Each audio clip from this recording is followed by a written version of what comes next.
un doctor llamado Juan Manuel tenía muchísimos pacientes en su consultorio. Hacían filas, pero largas filas, para esperar su turno. Mucha gente venía de muy lejos, incluso de otros países. Atendían toda clase de padecimientos, como una simple diarrea, dolores de los huesos, una gripe. Atendían diabetes, cáncer, personas que se encontraban incluso en una etapa terminal, o sea, que les habían dicho que les quedaba poco tiempo de vida. Pero él curaba a todos y a todas. Eso sí tenía, era muy estricto.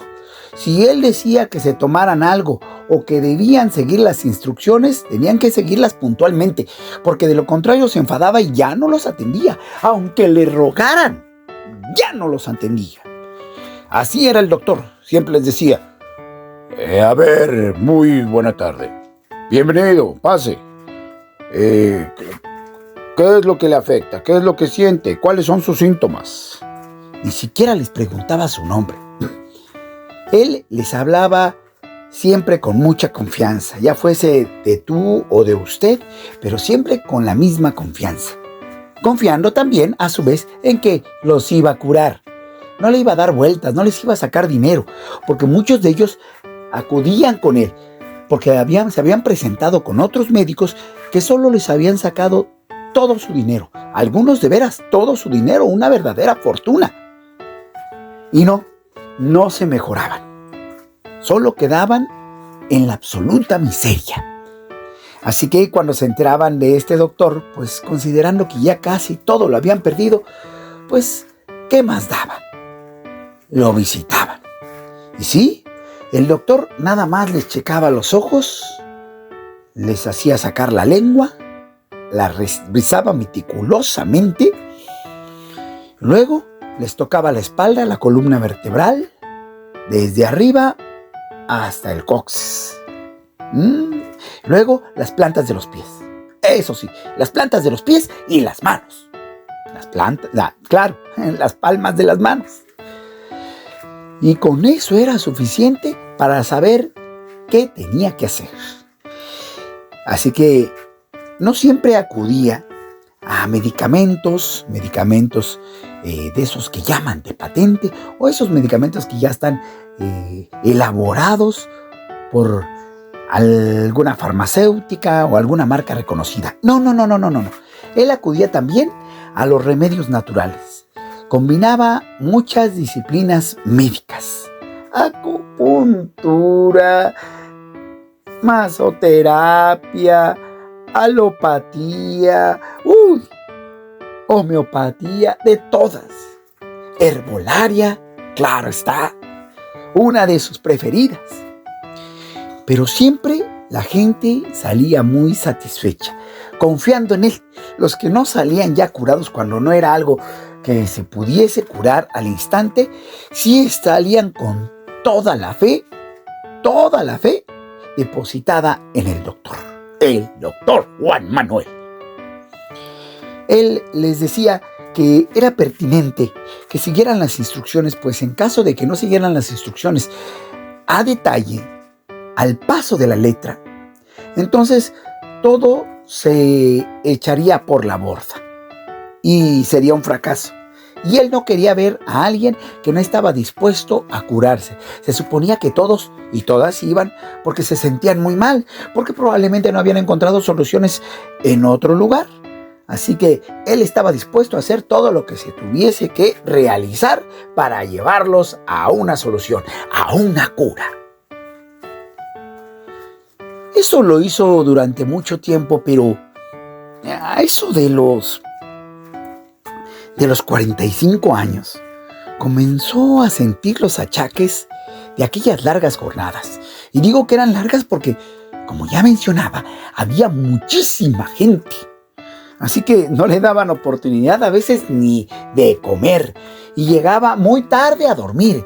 Y se despertaba muy temprano para abrir a primera hora el consultorio. De veras, empezaba a las 7 de la mañana.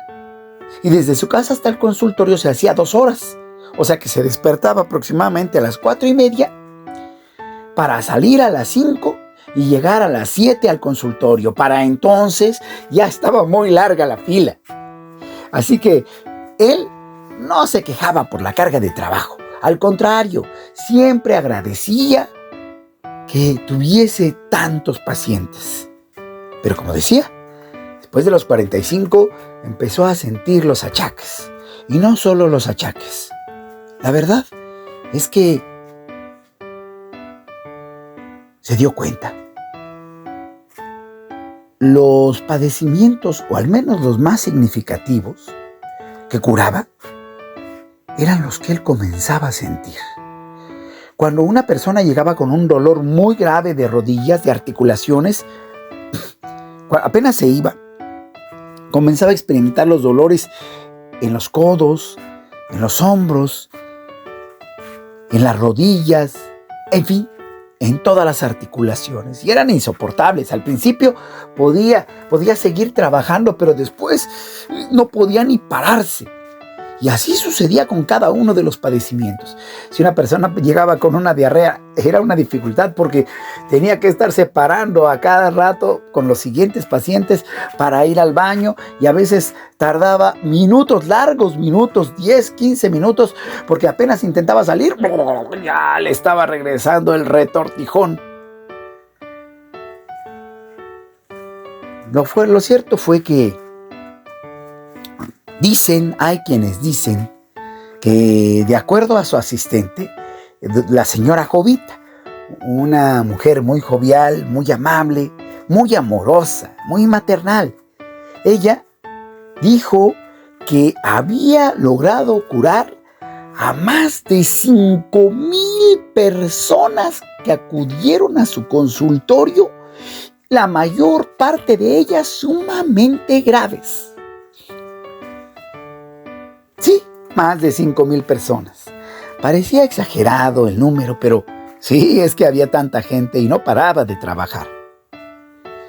Hasta que vio a una persona que llegó con un cáncer muy avanzado.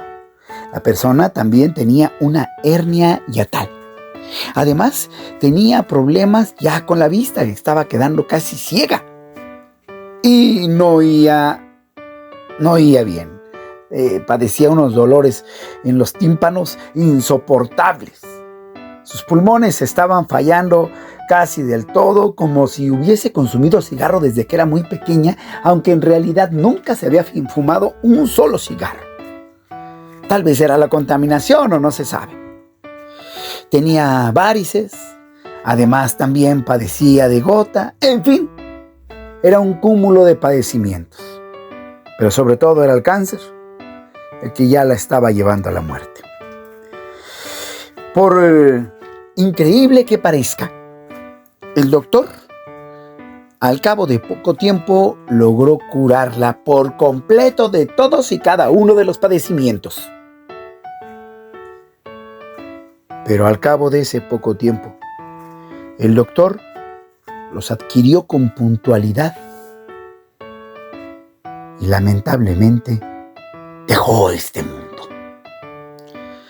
Cuando la gente se enteró de la muerte del doctor, acudieron. Ya no se hicieron largas filas. No, la gente se apelotonaba a las afueras. La verdad fue que el doctor había curado tantos padecimientos que la gente no podía creer que alguien como él no hubiese podido curarse a sí mismo. Qué curioso. Hay veces en que intentamos ver por los demás, pensando que son una extensión de nosotros, con un amor profundo como este hombre, como el doctor Juan Manuel. Pero descuidamos a quien consideramos debemos amar profundamente y antes que todo, a nosotros.